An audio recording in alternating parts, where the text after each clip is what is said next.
Në skenën e teatrit Andon Zako Çajupi në Korçë u rikthyen tingujt e muzikës së pavdekshme të kompozitorit grek Mikis Theodorakis përmes koncertit Zorba dhe Grik. Mbrëmja artistike solli emocione të forta për publikun, ku interpretimet muzikore u ndërthurën me element poetik, duke krijuar një atmosferë të ngrohtë dhe autentike.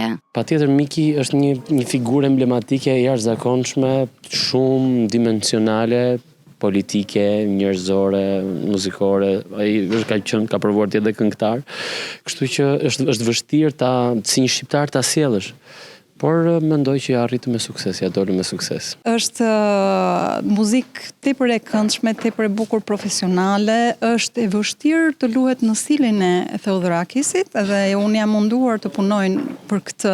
Nuk e di sa ja kam arritur, po me sa kam dëgjuar nga komentet e ndryshme pas performancave, kam marrë komplimente, kështu që besoj se deri diku ja kam dalë t'i afrohem stilit të tij. Korça tani është bërë shtëpia ime e dytë, edhe unë sot e kam shijuar pa fund, megjithëse unë nuk këndoja në këtë rast, i shijova pa fund poezit, po ashtu edhe e pash që gjatë kohës që Arturi interpretonte, unë shikoja publikun dhe shpeshherë shikoja syt me lot, shikoja emocion shumë të madh dhe nuk e di, ndihem shumë mirë që shkoi gjithçka shumë mirë. Πριν 3 χρόνια ξεκίνησα να έρχομαι. Kam ardhur disa herë në Korçë dhe gjithmonë rikthehem me kënaqësi.